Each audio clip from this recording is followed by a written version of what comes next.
Ну да, тут вот надо, наверное, перейти к основной теме разговора. Это вот 96-й год.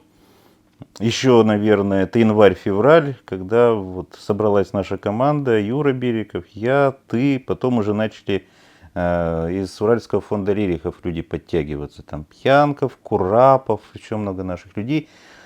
И, по-моему, это был ты тогда, кто предложил, а давайте-ка мы действительно вот попробуем ответить на третье обращение. Я помню, тогда народ еще как-то это так скептически очень воспринял, а в итоге все-таки на нескольких заседаниях, которые тогда проводились в гостинице «Урал», все-таки пришли к мнению, что вот конференцию надо именно этому посвятить.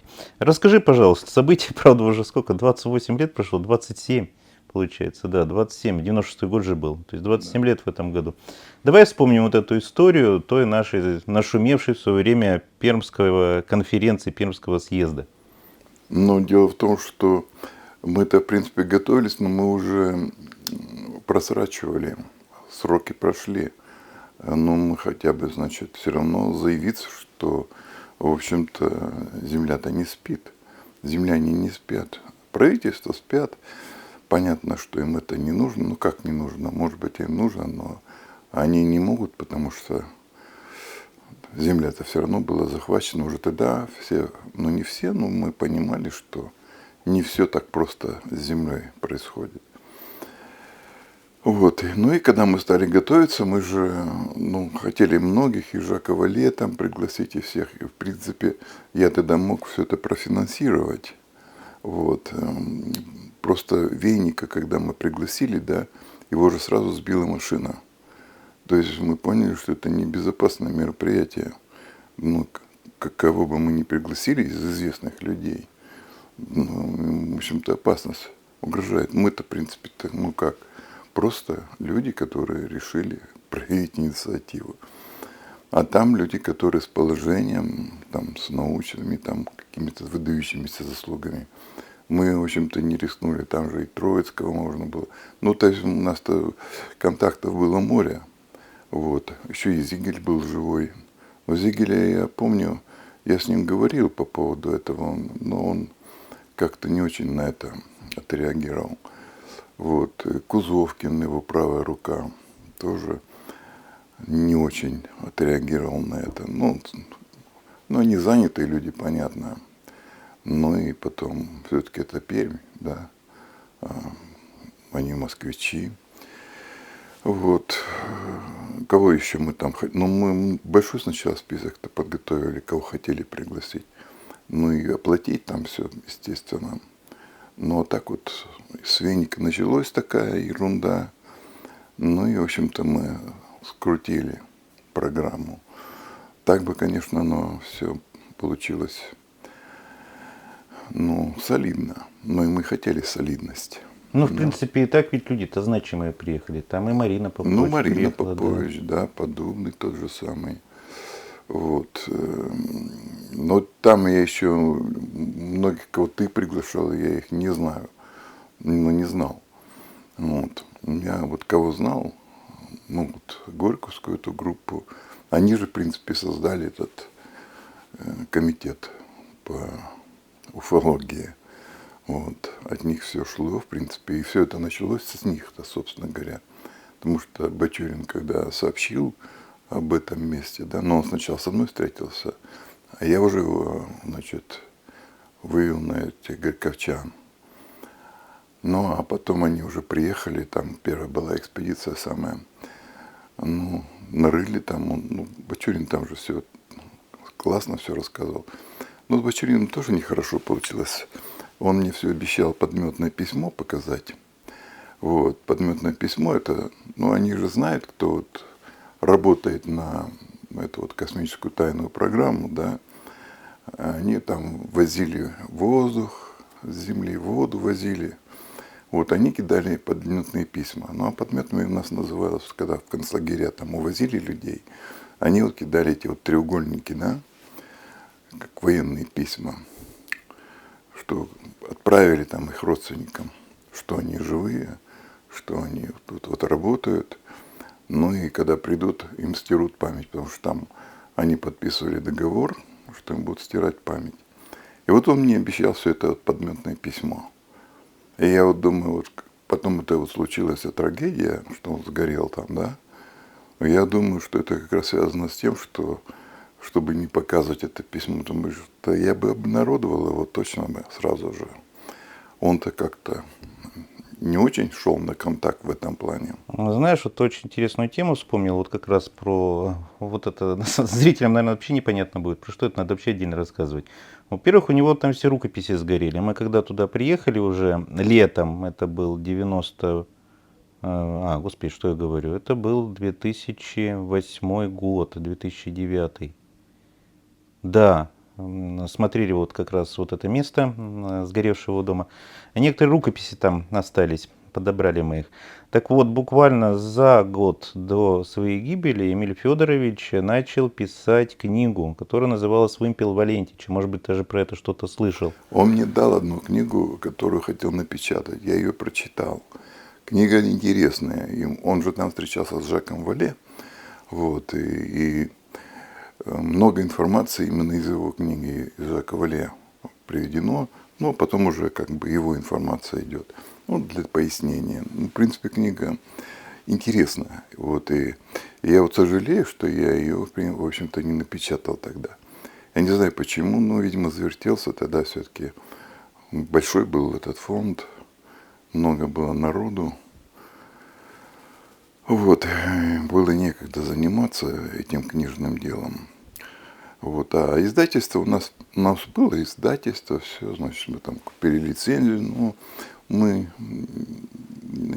оно не работало вообще практически. Мы там одну или две книжки издали. Ну да, вот я издал вот «Наши предки», свою книгу издал и издал «Встреча с Кощеем Бессмертным», две книжки издал. И, в принципе, на этом, в общем-то, наше издательство загнулось. Вот. Ну, а потом уже как бы другое издательство сделали, но уже там другие были люди. Но мы издавали, правда, еще журнал, так он назывался «Веды». Вот. Но он распространения не получал. Тогда ведь большие были тиражи, но у нас они зависали, то есть распространения не получали. А мы по 10 там, тысяч печатали. В общем, еще когда издательства работали. Ну, тогда у нас уже не работало. Ну, я да, помню, они в Уральском фонде Рерихов вот эти вот стопки как раз с журналами лежали, к сожалению. Это сейчас бы, наверное, их расхватали с удовольствием, а тогда... Ну, и тогда и время другое было. Во-первых, было обилие информации. Помнишь, 89-й год, когда запрет главлита сняли, вот эта вся просто литература хлынула, это просто море какое-то было. И контактеры, и там диагностики, кармы, чего только не было. Люди просто захлебывались, наверное. Да, информации было много. Вот, а потом мы издавали еще журнал по Рериховскому движению. Вот, но он тоже, сколько-то мы издали этих журналов, но уже там небольшие были тиражи, не по 10 тысяч. Но тоже он как-то потом остановился, потому что у нас один человек все это делал. Ну, ты, может быть, помнишь Любу? Ну, вот она, кстати говоря, года 3, наверное, уже ушла. Вот. Сейчас много уже людей ушло, и те вот кадры, которые тогда встречались, их уже практически никого и не осталось с тех пор. Вот.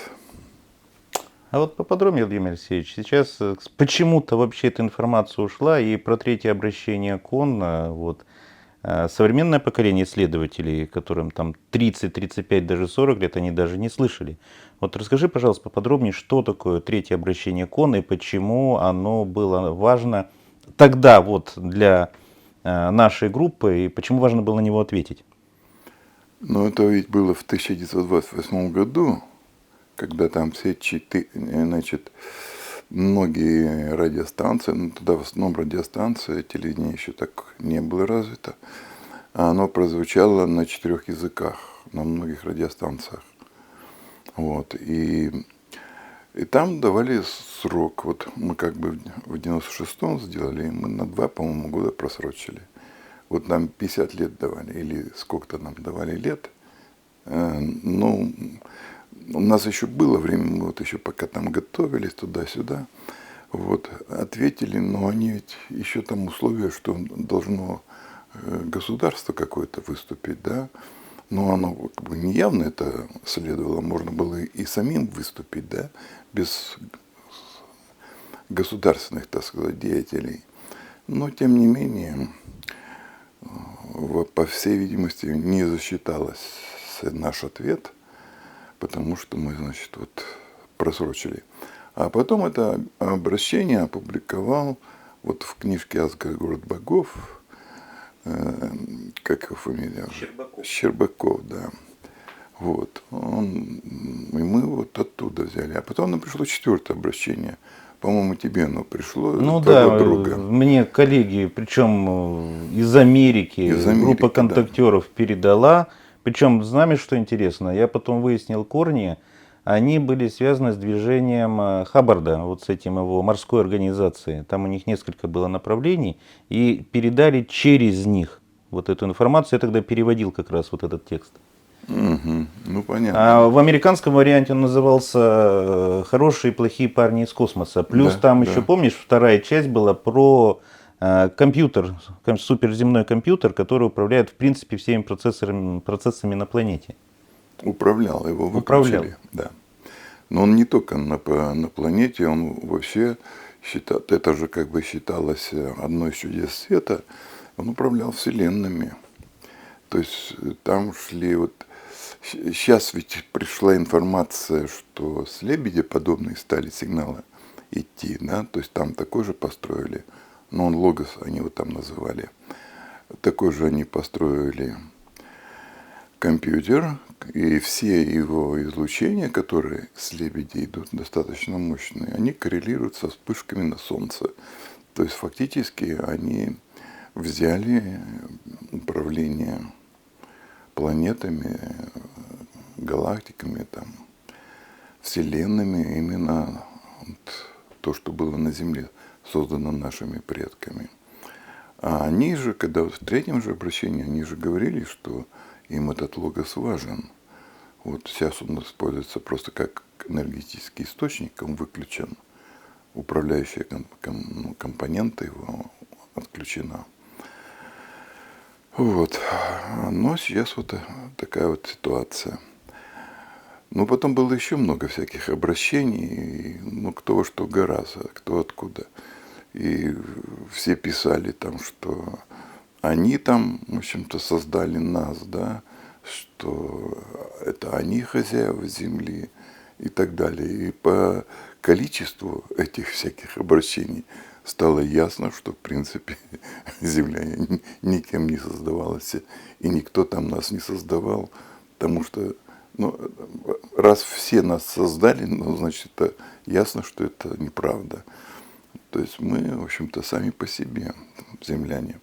Ну, а то, что, в общем-то, мы были на очень высоком уровне, наши предки имеется в виду, и то, что наша Солнечная система была вся, вот тоже из этих, ну, что освоено нашими предками, это тоже из этих обращений следовало. Вот.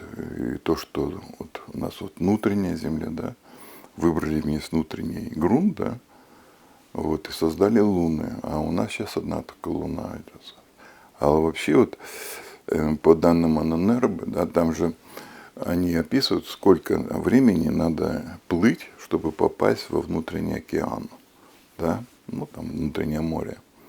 Вот, и из этих вот данных я вычислил, что толщина нашей коры вот этой, да, 1000 километров всего.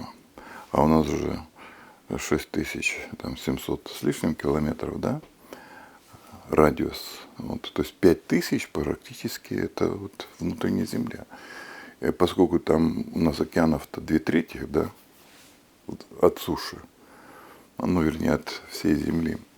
А там-то ведь такого обилия океанов нет. Там, как у нас и раньше было, у нас раньше-то были реки, которые с севера на юг и с юга на север текли. И тут были озера. Морей вообще не было. Моря, океаны – это все последствия апокалипсиса. Потому что море от слова «мор» идет. Вот поэтому, в общем-то, под землей у нас вот те, которые вот старые цивилизации, те же атланты, там исполины, вот, и много таких, у которых, ну вот я вот смотрел снимки, которые у нас сделаны на Земле, ну, чаще всего, конечно, это вот анты, ну, люди-обезьяны, которых нам сейчас как снежных людей представляют. А так, в принципе, там были очень удивительные персонажи, но которые вообще ни на что не похожи. Вот, и маленькие с большими головами, народность Допа и Хама, да, о которых еще Юлиан Семенов писал. И потом, значит, люди, которые, ну я бы так их назвал люди-грибы, потому что у них голова вот с таким вот, с такой шляпой. Вот. Потом люди, которые, ну черепа вот, которые находили, да, там и с 3, и с 4 глазами. И самый максимальный череп был 8 глаз. Это как раз, когда Земля была именно центром Вселенной, как у нас раньше говорили, ну, и говорили, что это религиозное заблуждение, да, ну, то они у нас потому что учились. Потому что мы познакомились с Евгением Санычем, фамилию тоже сейчас не помню, а он в СВР тоже был, значит, работал и в Испании, и в Америке. Он занимался тем, что у него было задание, еще Жуков когда был, возглавлял этот отдел, ну, эту службу. Вот. Он был как бы террористом, чтобы уничтожать вот эти институты, которые подделывали летописи. Вот. И потом его пригласили вот на созвездие Лебедь. И вот Жуков его, в общем, благословил. Он туда улетел, 5 лет там пробыл, потом сюда прибыл.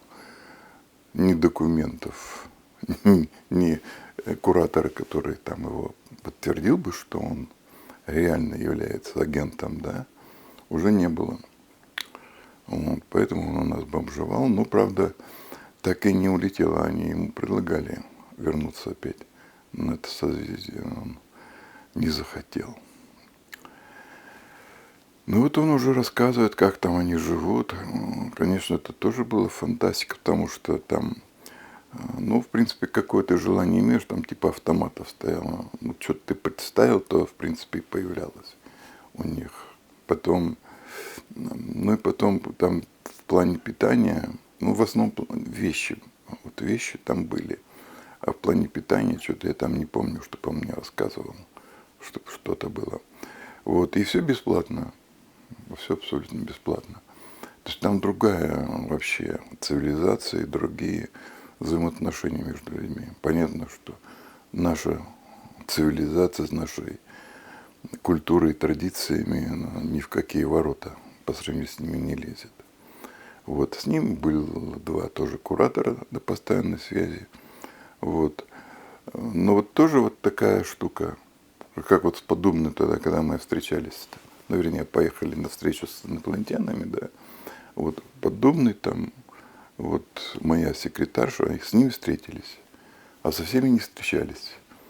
Ну, подобный, он-то сказал, что утром расскажу, а утром, когда спросили, уже ничего не помню, да, а наша-то секретарша, она вообще ничего, она сразу ничего не могла сказать, потому что ее трясло все. Вот, и, ну и потом Марина там говорит, там как-то успокоила или еще что-то. Но ничего не помогало. И она так в психушку попала. Вот так я даже не знаю, какая у нее судьба сложилась. Ну и там, в общем-то, такая же штука с этим Евгением Санычем. Там у него 2 вот этих куратора, он, ну, с ними общается, ну и говорит, что, о чем они говорят, какие вопросы там. А контакт был постоянный. Вот. А так вот, когда их нет, ну, ничего не помню, ничего не может сказать. Я ему задаю вопросы, он не знает. А с ними когда? То есть у нас эта вот блокировка проходит по поводу того, что у тебя был контакт, что у тебя есть какая-то информация, ничего не знаешь, ничего не понимаешь, и ничего не помнишь, потому что все заблокировано. Но это вот ящик Пандоры, который тут поставили нам. он все блокирует. Потому что тот же Поддубный, да, говорит, ну, утром, говорит, тебе расскажу. Фантастика, говорит, контакт какой у него был. Но ничего не смог рассказать, ничего не помнил.